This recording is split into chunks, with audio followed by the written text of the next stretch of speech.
Shorodindu Bandyopadhyay was born on the 30th of March 1899 in Purnia, Bihar, where his father was posted. His original home was in Boranagar, near Calcutta. After completing his graduation in 1919, he passed his law examination in 1926, but he left the legal profession and became a full-fledged writer from the year 1929. He was also called to the Mumbai film world as a scriptwriter. In 1941, he left Mumbai and settled permanently in Pune, where he died in the early 70s. His writings were immensely popular during the 60s and 70s. He has written a large number of novels, novellas, long and short stories, historical fiction, and reincarnation stories, plays, but his most famous works are the works of Byomkesh Bakshi, the truth seeker or Shottanishi, who hated to be called a detective. These stories were written within the vast span of 1932 to 1970. There are over 35 Byomkesh thrillers in the form of long and short stories, novels, and novellas.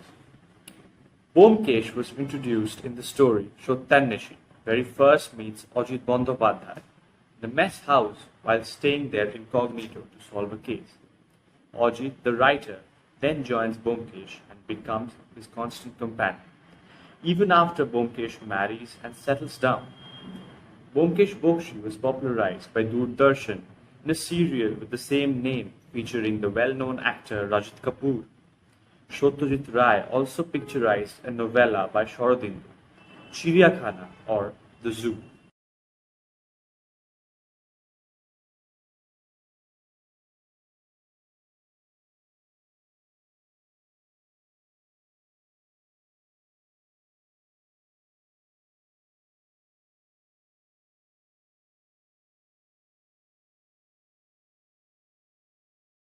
Byomkesh had put up his legs on a table and was fidgeting his feet restlessly. The newspaper was open on his lap. On this monsoon morning he was spending an idle day at the home. The last 4 days had been spent similarly. He was feeling depressed about spending this day in the same way. Constant movement of his feet did not disturb his concentration. He was reading the paper. I was smoking a cigarette. None of us was exchanging any words. But how long could we keep quiet? Just for the sake of talking, I asked. Is there any news? Byomkesh spoke without lifting his eyes from the paper. The news is serious. Two culprits have been released. Hopefully, I said. Who are they? One is Sharat Chandra's Choritrohi. He has been released in some cinema halls. The other is Ramnath Niyog. He was released from the Alipur jails. It is a 10-day-old news, and Kalketu has kindly published it only today. He turned the paper in frustration and got up. I realized that he had lost patience because of his dearth of news. It was unfair that on such a rainy day there was no crunchy and hot news. I asked, who is Ramnath Niyogi? Byomkesh began pacing the room. He looked out of the window towards a dull and wet day and said, Niyogi is not an unknown person. A few years back, his name was published in a large print on the newspaper. You have not answered my question. Who is he? He's a thief. Not a petty pilferer or roadside thief, but a jewel thief. He was as intelligent, as bold and daring. Byomkesh heaved a great sigh. Nowadays, one doesn't find such great criminals. I said sarcastically, it is really the most unfortunate of our country. But why was his name printed in large letters? Because at last he was caught and tried in a court of law. Byomkesh picked up a cigarette from a tin and lit it carefully, relaxed in his chair and said, I still remember the incidents, although it was 10 years ago. I had just started my work. It was a long time before I met you. I noticed that though he had started talking casually, He was gradually becoming animated as he recalled the past.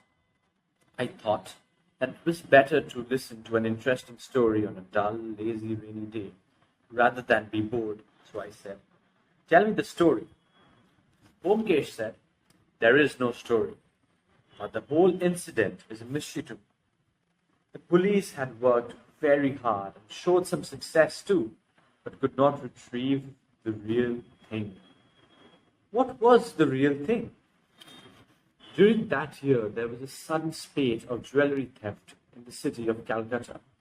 Today, Jawaharlal Hiralal was robbed. The next day, Datta Jewellers was burgled. 15 days, at least 5 large shops suffered great losses, amounting to lakhs of rupees. Police started investigating. Then there was a burglary in Maharaja Ramendra Sinha's house. I won't insult your knowledge by telling you who he is. There are very few Bengalis who are not acquainted with his name. He's as rich as he is benevolent. There are few like him nowadays. He's in a bit of a trouble now, but let that be. He was a collector of precious stones. These stones were displayed in a glass case in a room in the second floor of his house. The room was guarded continuously and very well. But even then, there was a break-in.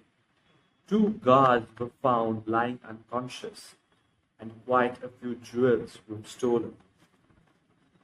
Maharaja had a blue diamond in his collection. He treasured the stone because he thought that it brought him luck. He wore it in a ring, but lately the stone had become loose, so he had kept it in the room and was thinking of calling a jeweler to reset it in another ring. This blue diamond was also stolen. I don't know how much knowledge you have of diamonds, but blue diamonds are rare and exquisite stones. The value of blue diamonds doesn't depend only on their weight, but are prized, especially in our country, on their powers of changing the fortune of a person. The blue diamond is supposed to be the stone of the planet Saturn. It's a common belief that if a blue diamond is worn and it suits the person, he can rise from rags to riches. And if it doesn't suit a person, he can become a pauper. The effect of the blue diamond is either very good or very bad, depending on the person wearing it and whether it suits the person. So, the value of these blue diamonds is not determined by the weight. I have seen a Marwari gentleman paying thousands for a tiny piece of blue diamond. I myself am not superstitious by nature, but even I have been forced to admit the powers of this particular stone. Anyway, when this diamond was stolen from his house, the Maharaja raised a great hue and cry. Although he had lost thousands of rupees worth of precious stones, he was most concerned about this particular diamond. He announced that even if the thief was not caught, and if anyone could give him back the diamond, he would reward him amply. The police started investigating with great gusto. They even employed their detective Nirmal Babu for the job. Nirmal Babu is unknown to you, but he is really very intelligent. I was fortunate to know him. He is retired now. Within 7 days, Nirmal Babu recovered all the stolen jewels with the burglar, who was no other than our, can you guess? Ramnath Neogi.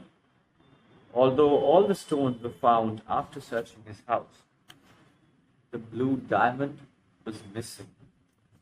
Later, Ramnath was consigned to the jail for 12 years after a long court case. But still, the diamond was not found. Ramnath refused to speak, but Maharaja Ramendra Sinha began pressuring the police to retrieve his diamond. So much so that after 3 months of imprisonment, Ramnath's cell was searched by no other than Nirmal Babu. Police spies in the guise of prisoners had informed that they had seen the stone on Ramnath. But nothing was found. Ramnath was in Alipur jail at the time, but where he had hidden the diamond in that small cell was the real mystery. Police gradually gave up the search. Byomkesh was silent for a few minutes, then spoke to himself. Strange problem. Where could a prisoner have hidden a stone as big as a cardamom pea? I was investigating the case and he had found it and could have won the reward. In the middle of Byomkesh's solitude, we heard footsteps on the stairs outside. I said, that must be a client, Byomkesh. Byomkesh listened attentively and said, Old man, costly shoes, they can be heard even on this rainy day. Probably roams around in cars, so he is wealthy. He limps a little. Suddenly, in an excited voice, Byomkesh said, Ajit, look out of the window and see if a huge Rolls Royce is standing at our door. Yes, then I'm right. What a coincidence, Ajit. The person we were speaking of, Maharaja Ramendra Sinha, has come to me. Do you know why? I said excitedly, I know. I saw the news in the paper. His secretary, Horipada Roshi, has been murdered recently. Maybe that's why. There was a knock at the door. Byomkesh welcomed the visitor warmly and reverently. Although I had often seen his photograph in newspapers, this was the first time I had seen him in person. There was no pomp or grandeur surrounding him. He seemed a simple, frail person.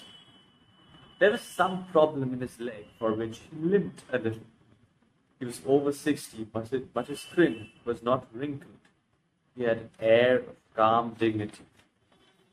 Maharaja smiled questioningly at Byomkesh. He was a little surprised too. It seems from your expression that you were waiting for me. Did you guess that I was going to visit you? Byomkesh too smiled. I can't believe my good fortune. But when the police could not solve the murder of your secretary, I hope that you might ask for my help. But first, please take your seat. The Maharaja sat on a chair and said slowly, Yes, 5 or 6 days have already passed. The police have been able to do nothing. So I thought I would pay you a visit, hoping that you might be able to help. I had gradually become very fond of Horipada. Besides, the way he died was terrible. The Maharaja stopped a while. Of course, he was not a saint, but you must be knowing that it's a fancy of mine to bring wayward people on the right path. If you consider him from all angles, Horipada was not a bad person, you know. He was very good at his work. Moreover, his heart was full of gratitude for me. I have received proof of that too. Byomkesh said, Excuse me, I was not aware that Horipada was not a good man. What evil deed was he involved in? The Maharaja said, According to the man on the street, he was a hardened criminal. He had been sent to jail several times. The last time he came out of prison, he met me. Byomkesh said, Please start from the very beginning.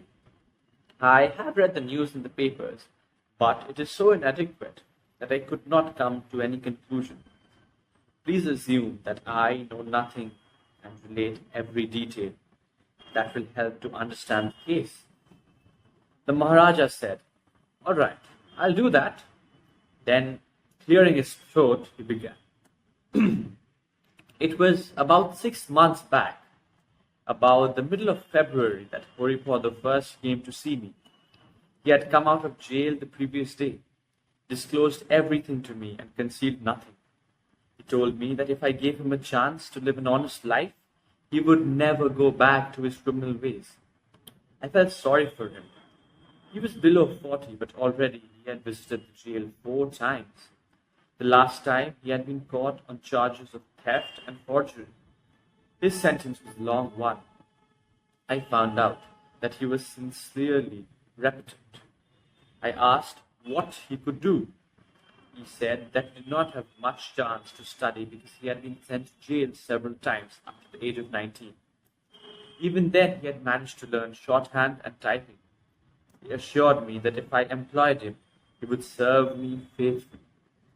My heart softened towards Horipodo the very first time that I saw him. For some reason, I could not ignore the appeal of this type of people. So although I did not need a shorthand typist, I employed him. He rented a small house nearby, as he had no relatives. Soon I noticed that the man was very efficient and intelligent. He did things which he was not supposed to do very perfectly. Did a lot of my work in advance. Within 2 months, his services became indispensable to me. I just couldn't do without him. Just at that time, my old secretary, Abhinash Babu, died. I appointed Horipodo in his place. My employees were not happy about this appointment, but I didn't bother. I knew that Horipodo was the most suitable man for the job. For the last 4 months, Horipodo had dispensed his duties for a secretary very efficiently. Other employees complained about him, but I ignored them. It is true that Horipodo was a jailbird, but I can assure you that in the end he was a changed person. I think that poverty had turned him into a criminal as soon as he overcame that problem. He turned over a new leaf. In fact, we should try to reform criminals who have gone to jails for similar reasons. Anyway, what happened last Tuesday was unthinkable. You must have read about the incident in the newspapers. I got the news in the morning that Horipodo was murdered. I informed the police and went to his house myself. He was lying on the floor of his bedroom. The whole room was bespattered with blood. The murderer had cut his throat so mercilessly that even now I shiver to think of it. His windpipe was torn to shreds. You could not have seen a murder committed with such bestial violence. Maharaja stopped for some time and shivered when he tried to recall that moment. Byomkesh asked, "Was there no other wound on his body?" The Maharaja said, "Yes, he was stabbed to death. The doctor said that his throat was cut after he was stabbed. So the murder must have stabbed him fatally and then cut his throat. How cruel it was. I can't imagine how human beings behave like senseless animals." Everyone was quiet for some time. Maharaja was probably thinking of animals called human beings. Byomkesh was deep in thought, too. Suddenly, I noticed Byomkesh's half-closed eyes. I became excited at once. The same expression, I had seen it often. There was no mistake. Byomkesh had found a clue. The Maharaja broke his silence and said, "I have told you whatever I know. I want you to work together with the police to solve this case. I feel that this cruel murder should not be allowed to roam freely in society. It is everyone's moral duty to catch him. I hope you don't mind taking up the case." Byomkesh said, "I have no quarrel with the police. We will surely work together. Can you tell me the duration of Horipodo's last term in jail?" Maharaja said, "Horipodo told me that his last term was of 14 years, but because of his good behavior, he was released after 11 years. Byomkesh said happily, "Can you tell me anything else about Horipodo?" Maharaja said, "What exactly do you want to know?" Byomkesh said, "Did you notice anything unnatural in his behavior a few days before his death?" The Maharaja said, "Yes. 3 or 4 days before his death, Horipodo was doing his work near me one morning. When he became very ill, looking at him, I felt he was terrified for some reason. Was there no one near you at the time?" The Maharaja thought for some time and said, "I was going through the applications of some people who were asking for alms. One petitioner was present there." "Horipodo took ill in front of that man, did he?" "Yes." After a minute of silence, Byomkesh said, "Can you think of anything else?" Maharaja thought for some time and said, I remembered a small incident. I don't know if you remember that a few years back a blue diamond had been stolen from my house. Yes, I do remember. You must be knowing that then I had announced a reward for its return. I know that too, but I don't know if the reward still stands. Maharaja said, this is the question Horipodo asked me when he first took the job of a typist. I was surprised because I had given up all hope of even getting back the diamond. What answer did you give to Horipodo? I said that I will certainly give the reward if I get back the blue diamond. Byomkesh sprang up. If I ask you the same question, will your answer be the same too? The Maharaja looked surprised. Yes, of course, but Byomkesh sat down again. Do you want to know the name of Horipodo's murderer? The Maharaja was stunned. He said, I can't understand anything. Do you know the name of Horipodo's murderer? I know the name, but it's not my job to gather evidence against him. That is the job of the police. I will only tell you his name. Then the police can search his house and find the proof. I don't think it'll be difficult. This seems like magic. Do you really know the name of the culprit? The Maharaja asked, overwhelmed. Right now, I am just assuming. But I know that my assumption will not be wrong. The name of the murderer is Ramnath Neogi. Ramnath Neogi? The name sounds familiar. Of course it will sound familiar. 10 years back, he had stolen your diamond. He has just come out of jail. Yes, I remember. But why did he kill Horipodo? What was the relation between the two? There is a relation between them. If I go through old documents in the prison, it will become clear. But it is now nearly 11. I won't detain you here anymore. If you please come back here at 4 in the afternoon, everything will be clear to you. Maybe you will also get back your diamond. I will see to everything. After bidding goodbye to the stunned Maharaja, Byomkesh started getting ready to go out. I asked, where are you going out so late in the day? He said, I will have to go through some old papers in the jail office. Besides, I have other things to do. I don't know when I shall return. If I get time, I will lunch in some hotel. Saying this, he went out with his raincoat and umbrella in the pouring rain. He returned at about 3 in the afternoon. While opening his shoes, he said, I'm very hungry. I haven't eaten anything. I will have a quick bath. Booty Ram, please prepare something for me. At 4, the matinee show will begin. Surprised, I said, what show? Where? Byomkesh said, don't worry. The show will be held here, in this room. Ajit, please place a few more chairs for the spectators. He went in to bathe. While he was eating, I asked, what did you do the whole day long? Byomkesh put a large chunk of omelette in his mouth. Chewing with great relish, he said, I have a friend in the jail department. I went to him first. There I went through some old records and found that my assumption was correct. What was your assumption? Byomkesh ignored my question and continued speaking.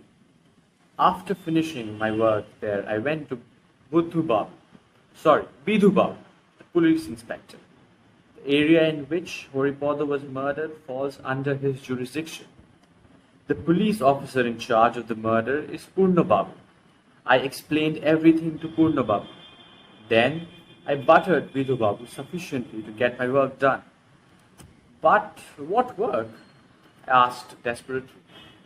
The work is to find Ramnath Neogi's present address. Secondly, to arrest him and search his house. It was easy to find his address, but the search was fruitless. The only thing discovered in his room was a huge sharp knife. It has been sent for forensic tests to find traces of human blood. But what I hoped to find was not there. The man's gift for concealing things is just amazing. What thing? The Maharaja's diamond. Now what will you do? Some acting? I will strike at the root of the superstitious fear in Ramnath. Let's see if I get any result. There, the Maharaja has arrived. The others will arrive soon too. Who are the others? Ramnath and his custodians. They will come here? Yes, that's the arrangement I made with Bidhu Babu. Puti Ram, remove the dishes. I did not get a chance to ask any more questions.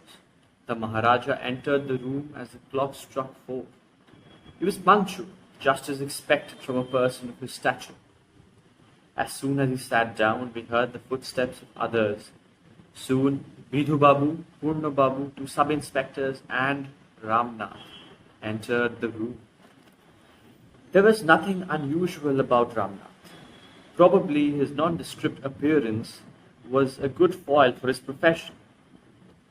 He had closely chopped hair, a narrow forehead, a sharp chin with shifty eyes.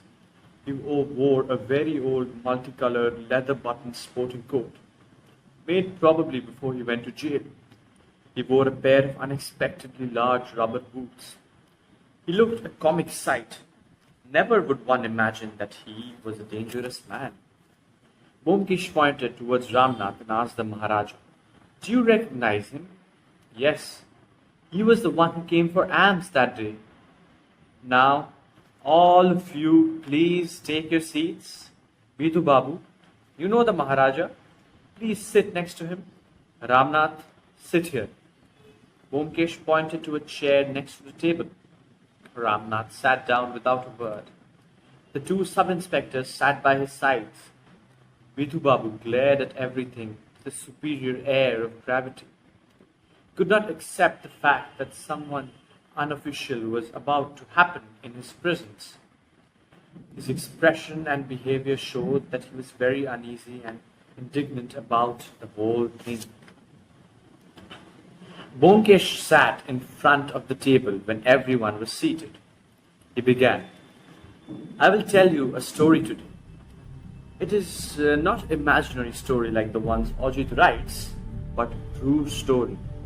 I will relate it as truthfully and correctly as possible. If I make a mistake, Ramnath will correct me. Another person knew the story besides Ramnath, but he is dead." After this introduction, Byomkesh began his story. Ramnath's face was expressionless. He neither looked up or spoke. He kept on scribbling on the table with his fingers. I will begin my story after Ramnath was sent to the jail. Though he was sent to the jail, he did not part with the Maharaja's diamond. How he did this is unknown to me and is not important to my story. Ramnath can disclose it if he wishes. Ramnath glanced for a second at Byomkesh and continued moving his fingers on the table with inscrutable expression. Byomkesh said, "Ramnath had stolen many other precious stones, which were retrieved by the police, with the exception of the blue diamond. He always kept it with him. In all possibility, the stone has a magnetic power. Besides, it was beautiful to look at. A blue diamond with a red streak in the center. He couldn't resist keeping the stone with him. He also thought the stone was lucky. But he did not know that it could prove unlucky for some. When misfortune follows a man, he is often misguided by it. Anyway, Ramnath was kept in Alipur jail. After some time, the police got to know that the diamond was in the same cell.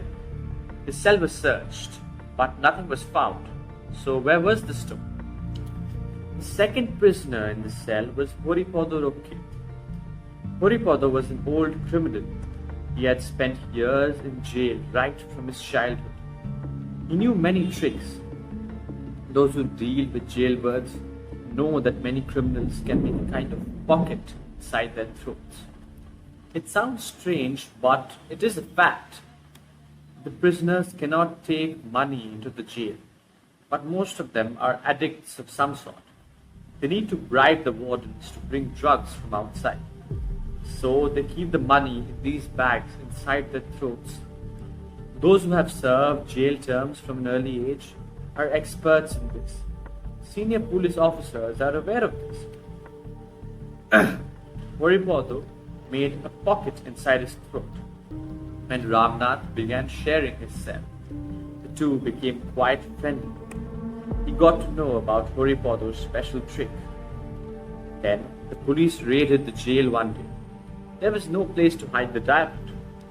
Ramnath, you gave the diamond to Horipodo and asked him to hide it in his throat. Horipodo was very attracted by the stone, so he swallowed it quickly. The diamond remained inside his throat. No wonder the police found nothing. Next day, Horipodo was transferred to another jail, according to the prison records. Horipodo thought himself to be fortunate. He betrayed his friend. He did not return the diamond to Ramnath. Ramnath could not complain to anyone. A thief cannot cry for goods stolen from him. It was from then that Ramnath planned his revenge on Horipodo. I noticed at this point, although there was no change of expression in Ramnath's face, nerves in his forehead were throbbing and his eyes were red. Byomkesh continued. Then 10 years passed by. Horipodo was released from jail. He came straight away to the Maharaja after his release. His intention was to get acquainted with the Maharaja and return the diamond for a reward. He knew that if he tried to sell the diamond outside, he might get caught. But the Maharaja was so kind to him right from the beginning that he was in a dilemma. Even then, he brought up the subject of the diamond with the Maharaja, but later he felt ashamed to produce the diamond and take the reward from a person who had been so good to him. It is remarkable how the Maharaja's kindness infused a sense of gratitude in the mind of an ardent criminal. But Horipodo's days were numbered. A few days earlier, Ramnath had been released from jail. He did not know where Horipodo was, but as fate would have it, within 4 days of his release, he saw him in the Maharaja's house. It was after seeing Ramnath that Horipodo became ill. There was no other reason why he should suddenly become so sick.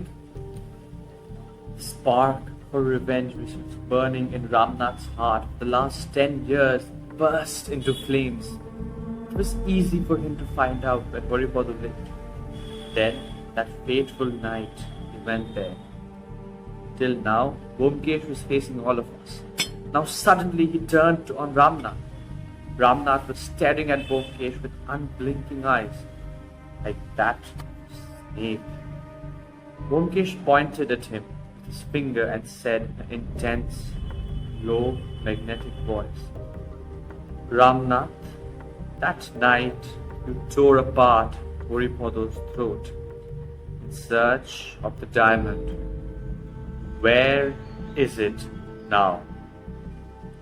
Ramnath could not look away from Byomkesh's hypnotic gaze. He moistened his lips with the tip of his tongue, tried to stand up, and then, with great effort, tried to break away from Byomkesh's magnetic control. He said in a cracked voice, I don't know. I don't know, Horipodo. I have not murdered him. I don't know anything about the diamond. It is not with me. He looked at Byomkesh with red, rebellious eyes and cried his arms tightly across his chest. Byomkesh's finger was still pointing at him. I felt we were witnessing the climax of intense and exciting drama. Two tremendous willpowers were fighting a duel. We were waiting in stunned silence to see who would win the last round. Byomkesh's voice took on a terrible, foreboding note. He bent close to Ramnath and spoke in the same low, intense voice. Ramnath, you don't realize the curse of this diamond. That is why you are not able to give it up. Just think, till the time you had not stolen this diamond, no one was able to catch you. As soon as you stole it, you were caught and sent to jail. Then think of what happened to Horipal. He had hidden the diamond in his throat.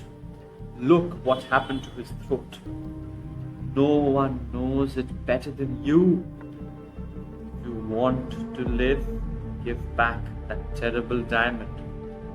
It is not a diamond but poison from cobra. If you wear the diamond in your hand, then your hand will be chained. If you wear it in your neck, you will be hanged. Diamond will make you hang in the gallows. Ramnath stood up with an indistinct sound. He did not realize the terrible storm that was brewing in his heart. He looked around like a madman, then tore a button from his coat and threw it away. He screamed with terror, I don't want it! I don't want it! Take away your cursed diamond! Let me live! Saying this, he heaved a great sigh and fell into a swoon. Byomkesh wiped the sweat from his brow. I saw that his hands were trembling. He had won in the fight of wills, but it had taken a toll on him too. He picked up the button thrown away by Ramnath, tore away the leather covering, and said in a trembling voice, Maharaja, here is your diamond.